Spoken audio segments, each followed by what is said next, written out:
Qe'ee Oromootti kabaja horuu fi nageenya waaraan marii fi marabbaan milkaa'aa jiran hoogganaan biiroo kominikeeshinii Oromiyaa obbo Haayiluu Addunyaa. Sagantaan gumii balaal dhimmoota xiyyeeffannoo barbaadan irratti qindeessummaa biiroo kominikeeshinii Oromiyaa fi waajjira pirezidaantii mootummaa naannoo Oromiyaatiin geggeeffamaa jira. Guyyaa har'aas gumiin balaal marsaa 40ffaan mata duree wal waraansa irraa gara nageenya waaraatti jedhuun geggeeffameera. Sagantaa kanarratti argamuun sagantaa isaan hoogganaan biiroo kominikeeshinii Oromiyaa obbo Haayiluu Addunyaa gumichi nageenya waaraa fiduu irratti kan fuulleffate ta'uu fi nagaa waaressuun adeemsa sadii waraana dhaabuu haaromsaa fi jireenyi hawaasummaa miidhame ijaaruun akka ta'e ibsanii marii fi marabbaan milkaa'ina nagaa hunduu itti gaafatamummaa fudhatee fiduudha jedhan.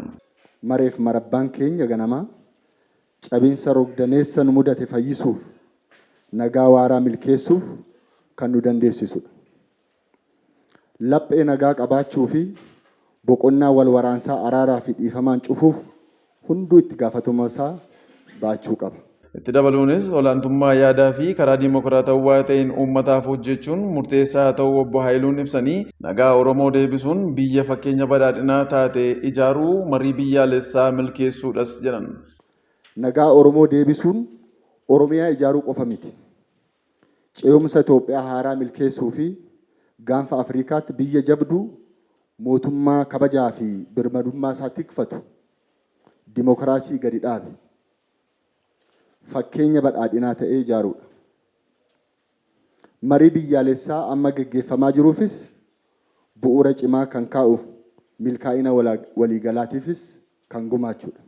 Xumura irrattis mariin nageenya naannichatti eegallee cabiinsa hawaasummaa araaraan kan fayyisu waan ta'eef hunduu ga'ee isaa bahuu qabaa saaqiinsa marichaa irratti obbo Haayiluun dhaaman.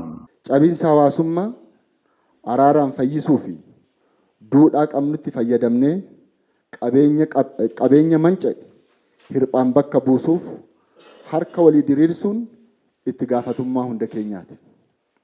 Kanaaf qooda fudhattoonni hundi waliin hojjechuun ce'umsa Oromiyaa gara nagaa waaraatti taasifamu milkeessuuf akka gumaachitan ibsaa mariin keenyas saaqamuusaa ibsuun barbaada.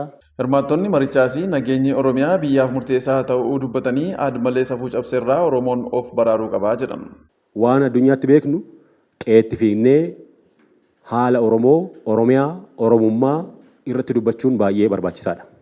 Nagaa dhabuun Oromoo, nagaa dhabuun Oromiyaa, nagaa dhabuu Itoophiyaati, nagaa dhabuu Afrikaati jechuudha. Akkasitti miira kanaan ilaaluun baay'ee gaariidha. Waraabessa ilmoo of jalaa qabu haadha irraan ajjeesin jedha seerri gadaa. Unkaan ilmoo namaa ajjeesuu dhiisi. Waraabessa ilmoo of jalaa qabu haadha irraan ajjeesin jedha. Kan bishaan dhuguutti jiru irraan ajjeesin jedha. Egaa namni keenya amma kan hundaa irra dabree daa'ima ajjeesuu, gudeeduu, nama mana keessa gubuu wanni kun aadaa eessaa dhuftee akka ta'e hin beeku. Kuni seenaa akkasii kan barame hin dhageenye. Uummanni Oromoo kanarraa of baraaruu qaba. Akkasumas qorannoon nyaata gaarii ta'uu fi hidhattoonni bosona turan hunduu karaa nagaan galuun uummata kan boqochiise ta'uu eeranii.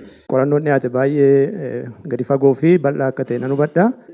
Waraan nama kanaa meeshaa lafa kaa'ee kutaalee Oromiyaa bakkee baay'eetti bakkee hundatti ta'uu baatuyyuu bakkee baay'eetti amma rakkoon kun uumamee furamee xiqqoo uummanni haala galfachuuf carraa waan argateef kun gargaarsa rabbiitiin ta'ee rabbi haa galatoomu jechuun barbaada. Hoogganaan biiroo abbaa alangaa waliigala Oromiyaa obbo Guyyoo Waariyoo fi Jeneraal Haayiluu Gonfaa gorsaan nageenya Oromiyaa giddu seentummaa malee rakkoo keessa ofii hiikkachuun gatii ofii kennuudha jedhan.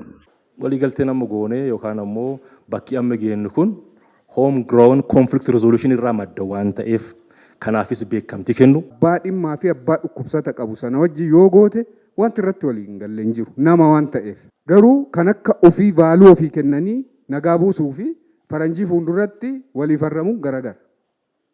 Faranjiin gaafa wallolle mana isaa jira. Warra amma agirii godhe gaafa wallolle abbaan gadaa mana hin jiru uummata baasa. Hin dhageessisa, hin lallaba. Vaaluun isaa amma kanaa ofii keenyaa vaaluu ofii kennine. Abbaa manaa fi haati manaa wal lolanii utuu namni lixin lamaan araaraaf soorsii kan ta'an isaan ta'u dura jira.